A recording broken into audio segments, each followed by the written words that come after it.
Bueno, muy bien, aquí estamos y continuamos. Es un gusto saludar al representante a la Cámara por el Departamento del Atlántico, César Lorduy, pertenece al Partido Cambio Radical y como lo habíamos anunciado está aquí con nosotros. Representante, gracias por acompañarnos. Buenos días. No, muy buenos días para ustedes. Muchísimas gracias por la invitación. A Omar Antonio, a Robinson Castillo, Sandra Tafur y a todos los que han hecho posible esta comunicación con algunos detalles e inconvenientes técnicos, pero afortunadamente aquí estamos.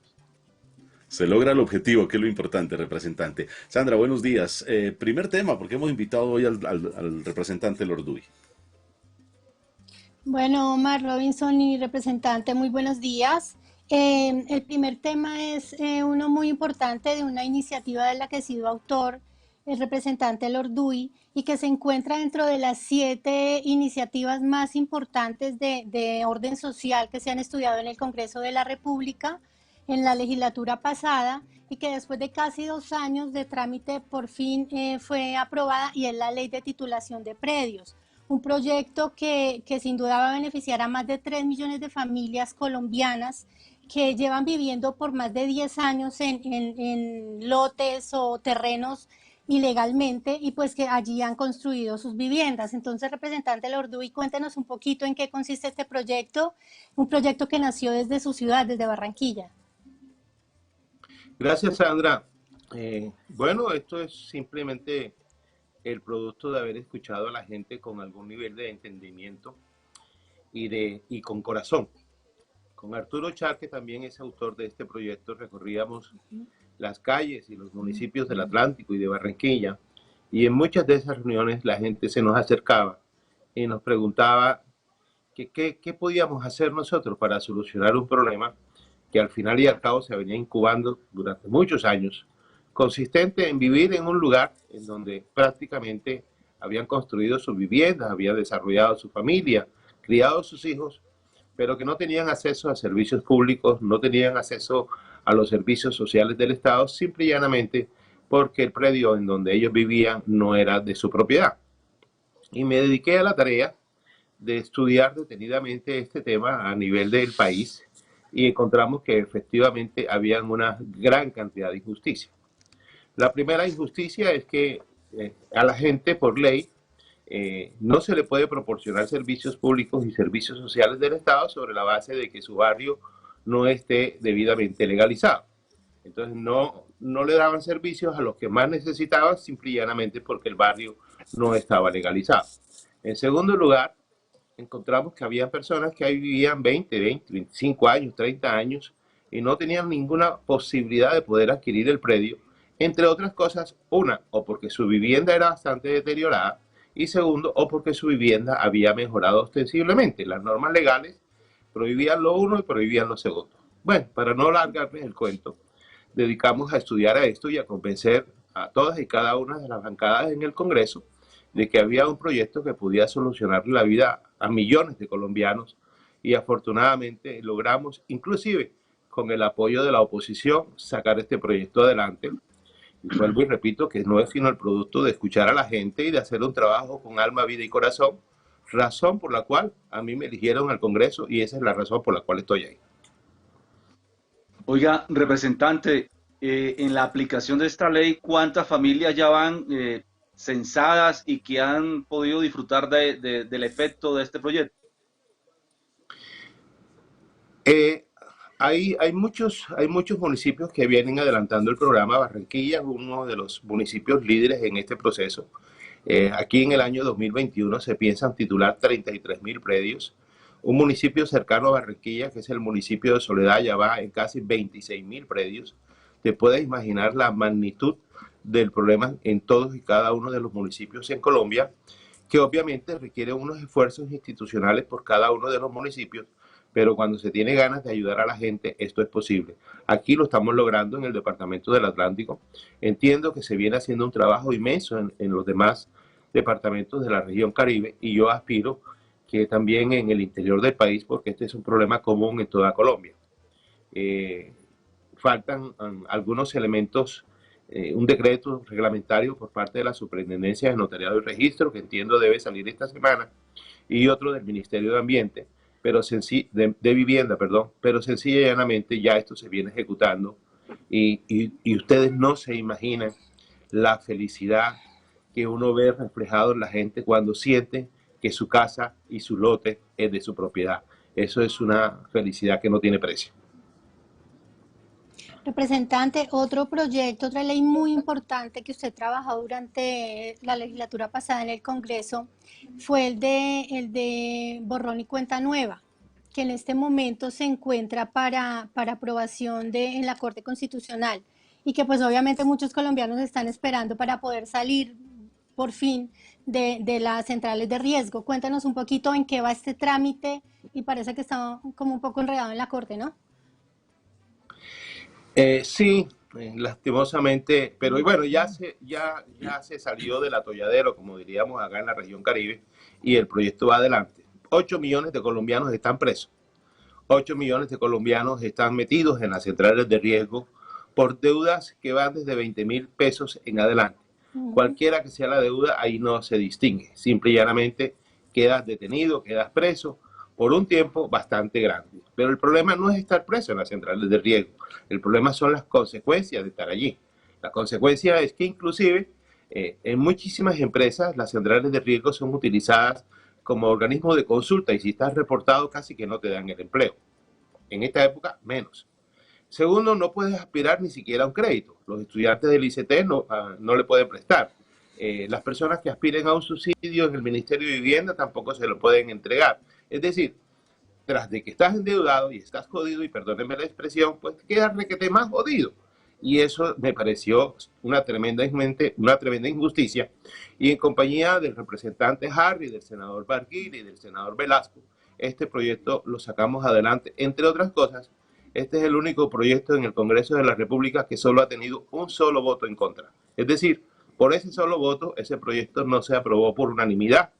Pero ya está en manos de la Corte Constitucional, es una ley de habeas data, es un derecho fundamental, como tal debe ser revisado de manera previa por la Corte Constitucional, pero yo estoy plenamente seguro que antes que termine el mes de julio, seguramente tenemos muy buenas noticias por parte de la Corte, el presidente podrá proceder, él está acompañándonos en este propósito, proceder a sancionar esta ley para favorecer a millones de colombianos que, entre otras cosas, Sandra, y aprovecho la oportunidad para decir, ha dado origen a otro proyecto que voy a radicar el 16 de marzo, y es el hecho de que como consecuencia de que la gente ha perdido empleo, como la consecuencia de que la gente no salió a la calle y no consigue ningún tipo de ingreso, pues se cayó en sus deudas, y la única respuesta que le estamos dando a casi 14 millones de colombianos que están en esa situación es embargarlo y secuestrarle los bienes. Vamos a proponer que ese embargo, por lo menos durante la época de la pandemia y durante la época en que la persona no ha podido conseguir empleo, se suspenda y que la gente no puede seguir, repito, tras de jodido, joderla. Porque un embargo también tiene las consecuencias de estar en una central de riesgo. Como decimos, al caído caerle, representante, porque mire, lo que habíamos sabido es que se presentó el proyecto, pero faltaban unos documentos que la Cámara debería enviar a la Corte. Afortunadamente usted nos da la buena noticia de que ya salió del atolladero y ojalá se pueda aplicar rápidamente el proyecto en beneficio. Y el respaldo mayoritario, el hecho de que solo haya tenido un voto en contra, no creo que tenga que ver con que colegas suyos estén reportados en Datacrédito, entonces les sirva mucho el proyecto. Pero si es así, también se van a beneficiar como colombianos que son y tienen el derecho. Mire, representante Lorduy, para seguir con eso de las centrales de riesgo, son organizaciones privadas. ¿Qué tanto se regulan? ¿A quién le corresponde la regulación? ¿A quién le corresponde desde el gobierno que ellas actúen de alguna manera teniendo en cuenta la situación que estamos viviendo, el impacto económico de la pandemia? Porque es que a la gente le hablan de datacrédito y eso es un coco grandísimo, es la amenaza. Si usted no paga datacrédito, que lo reporten a uno, como usted dice, le daña la hoja de vida financiera, pero se ha vuelto un coco para los ciudadanos. ¿Quién regula a las centrales de riesgo, representante? Aquí hay dos entidades que tienen que ver con estas centrales de riesgo. Por un lado, la Superintendencia de Industria y Comercio. Quiero decir que también fue una entidad que nos acompañó muchísimo en este proyecto, casi que una de las más interesadas. Y por el otro lado, la Superintendencia Financiera de Colombia. La Superintendencia Financiera obviamente ayuda muchísimo y protege a sus vigilados, en este caso el sector financiero, y la Superintendencia de Industria y Comercio tiene que ver con los ciudadanos. El número de quejas que se presenta con este tipo de centrales de riesgo es inmenso, inmenso. Son millones de quejas que llegan a la Superintendencia de Industria y Comercio. Yo he tenido oportunidad de analizar las razones por las cuales la gente está reportada allí y la mayoría de las veces inclusive está reportada de manera equivocada por suplantación de personas. Se te perdió la cédula, alguien la tomó, con base en eso adquirió una línea celular, nunca la pagó y te terminaron reportando sin ningún trámite de ninguna naturaleza. Eso a partir de este proyecto lo vamos a acabar.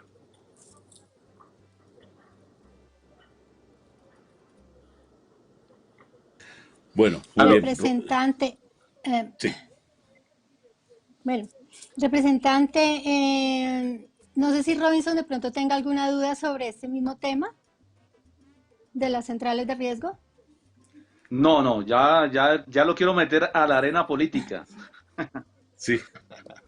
Yo quería terminar con un proyecto que también presentó el representante Lorduy hace poco, y es un proyecto que va a beneficiar mucho a los medios de comunicación que también fueron duramente golpeados en esta pandemia, y es sobre el proyecto que busca eliminar el IVA para, entre otros beneficios que tiene el proyecto, que busca eliminar el IVA en la pauta publicitaria entre este año y el 2025. Entre otras cosas, eliminar el IVA. Si uno analiza todos y cada uno de los sectores económicos que han sido beneficiados hasta donde se ha podido como consecuencia de las dos emergencias económicas, encuentra que uno de los sectores más golpeados, pero menos favorecido, ha sido el sector de las comunicaciones. Y cuando me refiero al sector de las comunicaciones, me refiero al sector de los medios de comunicación, de radio, internet, televisión, impresos, etcétera, etcétera.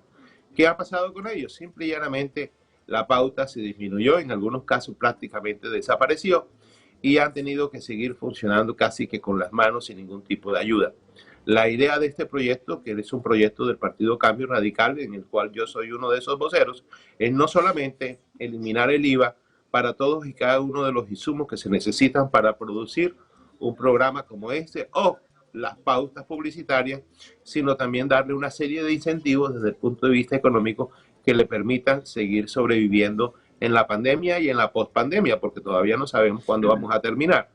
Y además eliminar una serie de costos adicionales, entre ellos los parafiscales, para poder seguirle pagando a los periodistas y seguir contratando a periodistas, porque de otra manera no existen los ingresos suficientes para poder cubrir esas fuerzas de trabajo importantes. Ahí estamos comprometidos, ya radicamos el proyecto y seguramente vamos a tener el apoyo de todos los sectores.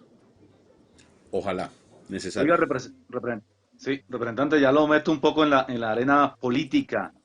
¿En qué va el proceso de convencimiento al señor Germán Vargas Lleras para que encabece la lista al Senado de Cambio Radical?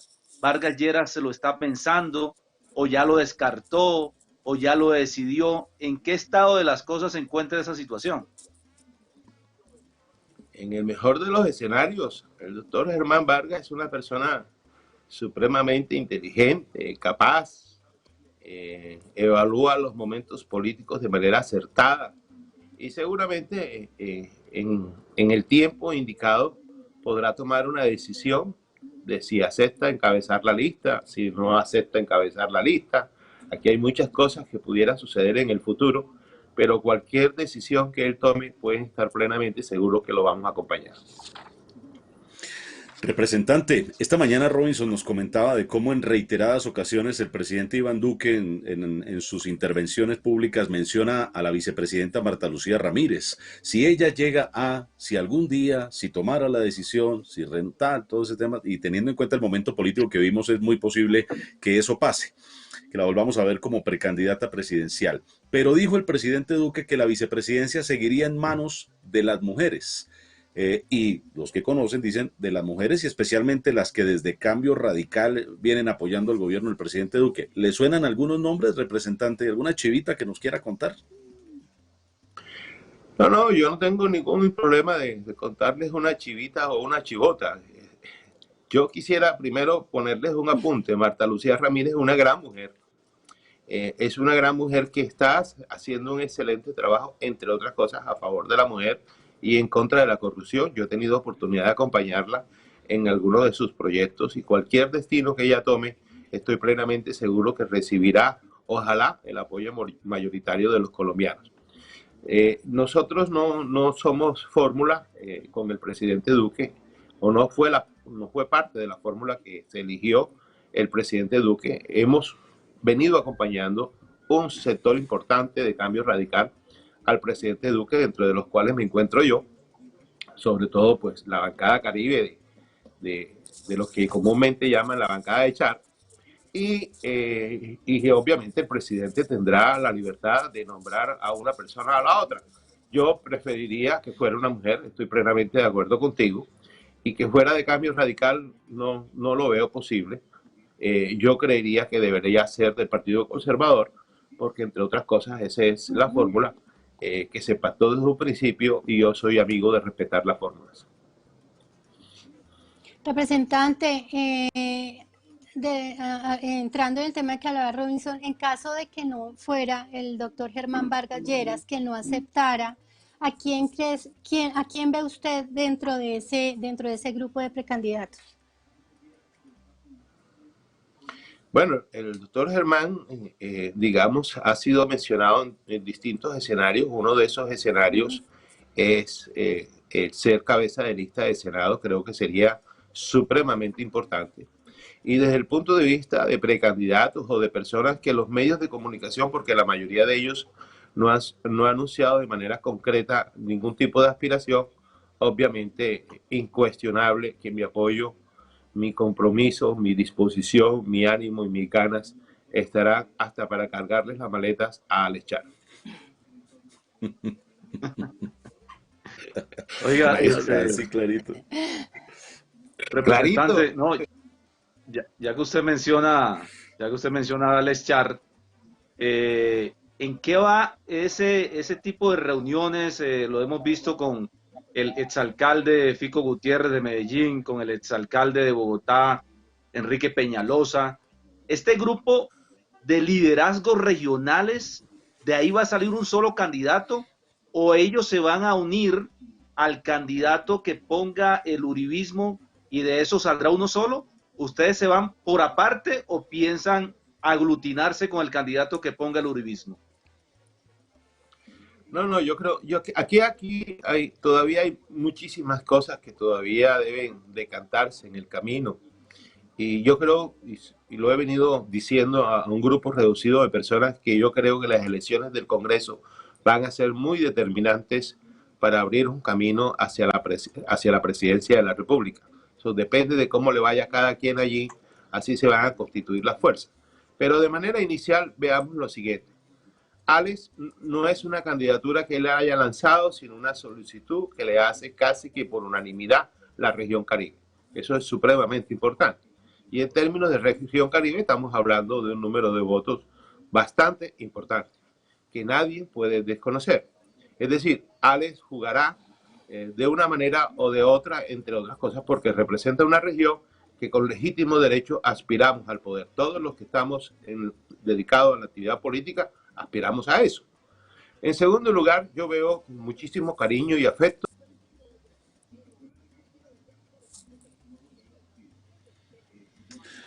Bueno, debe ser que entró una llamada. Cuando estamos a través de celular le entró una llamada porque ya íbamos al tema de, bueno, queda todavía mucho de política, el tema de vacunas. Yo le quiero preguntar sobre un tema puntual también al representante que habla clarita. Ya regresamos. Es que entra una llamada, entonces continúe, por favor, representante. No, entonces el proyecto de Federico Gutiérrez, hay una iniciativa alrededor de Peñalosa, en el departamento de Bolívar tenemos a Domé Turbay, en el departamento de Sucre tenemos otra serie de líderes. Yo lo que sí creo es que definitivamente hay que desbogotonizar la política en Colombia, hay que desbogotonizar el ejercicio del poder. Es decir, el ejercicio del poder no puede estar única y exclusivamente concentrado en lo que pasó en la séptima y en sus alrededores. Este es un país bastante grande en el cual las regiones son supremamente importantes y ellas tienen todo el derecho de poder participar en una toma de decisiones. Yo creería que las distintas fuerzas que se van a aglutinar hacia el futuro en los frentes que más o menos se configuran incluirá ese proyecto que definitivamente tiene representantes que, como Alex Char, están llamados a jugar un papel importante. Representante, bueno, ¿y cómo va el proceso de vacunación allá en su departamento? ¿Y la gente sí está juiciosamente acudiendo a aplicarse la vacuna, los que han sido citados? Sí, Barranquilla y el Atlántico fuimos al principio líderes negativos de una gran cantidad de situaciones que se presentaron. Tuvimos unos picos que llegaron a unos niveles casi que de desesperación, pero afortunadamente las autoridades no solamente lograron preparar absolutamente todo para poder responder a esa inclemencia de virus que vivimos en un principio y que posteriormente le tocó vivir a otras ciudades. Entre otras cosas, sirvió para que nos acusaran de una gran cantidad de cosas, que además de corronchos, desordenados, carnavaleros, indisciplinados, etcétera, etcétera, pero posteriormente se dieron cuenta que el virus no tenía absolutamente nada que ver con eso. Yo inclusive le decía a la gente, bueno, o sea, usted me está diciendo que la gente del Caribe ni siquiera puede salir. Bueno, venga y lo invito a cualquier municipio de la región Caribe con 40 grados de temperatura en una casa sin aire acondicionado, la mayoría de las veces con hacinamiento, inclusive sin cielo raso, y dígame si usted se va a meter en esa casa. Así de sencillo. Pero bueno, no es lo mismo que decirle a la gente que vive en Tunja salga a la calle, porque se muere de frío, más o menos. Pero afortunadamente salimos de eso y a los programas se vienen desarrollando sin ningún tipo de problema. Nosotros somos muy orgullosos del sistema de salud que tiene Barranquilla y que tiene el Departamento del Atlántico. Es un modelo a nivel nacional. Nos sentimos muy contentos con eso y hasta ahora no hemos tenido la más mínima inconveniente. Por el contrario, está la gente en disposición de esperar cuando le llega el turno que le corresponde para acudir a los sitios que se han establecido y que seguramente van a seguir desarrollándose.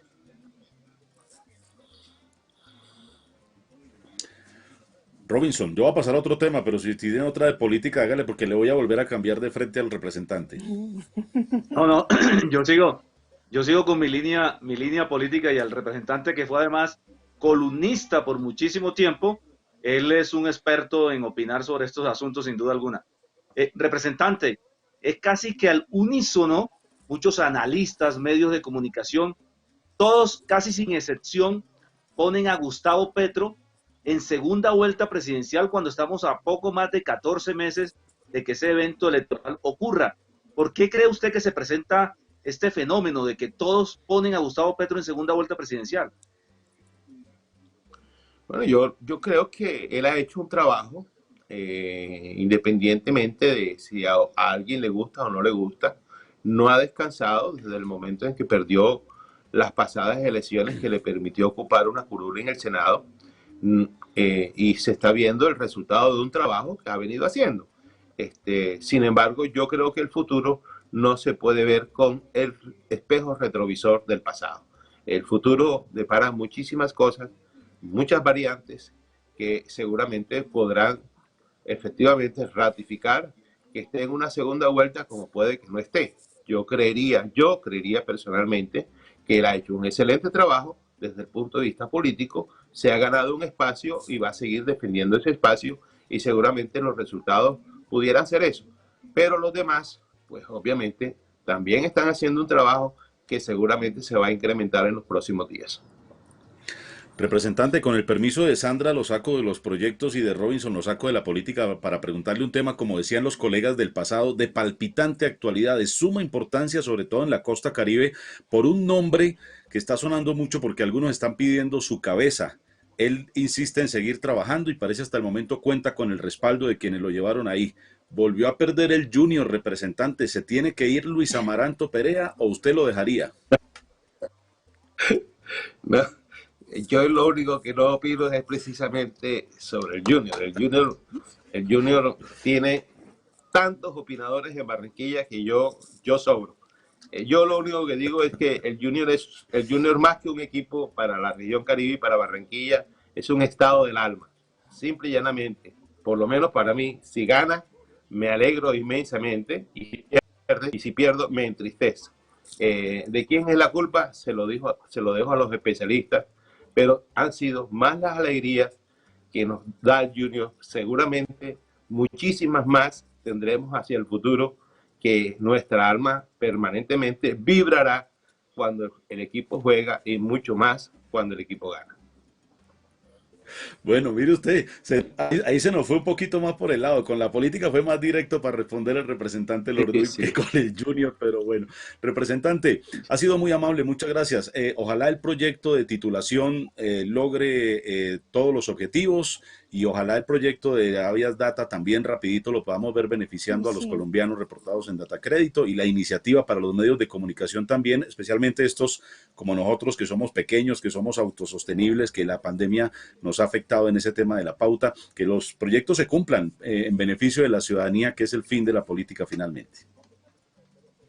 No, Omar, muchísimas gracias. Robinson, Sandra, muy queridos. Hemos hecho todos los esfuerzos para estar con ustedes. Me complace haberlo alcanzado el objetivo y felicitarlos porque, entre otras cosas, me parece que un programa en el que incluya música definitivamente despierta el alma y el espíritu se comporta de mejor manera. A usted le tocó Marc Anthony, pero tempranito estuvo Jorge Oñate a propósito. Representante César Lorduy, muchas gracias por habernos acompañado en el inicio de esta semana y este mes. Sandra Robinson, muchas gracias. Mañana más invitados de nuestro país político en Aquí Estamos. Una pausita y en segundos la gran artista Marta Gómez, colombiana, orgullosa embajadora de nuestro país, estará con nosotros.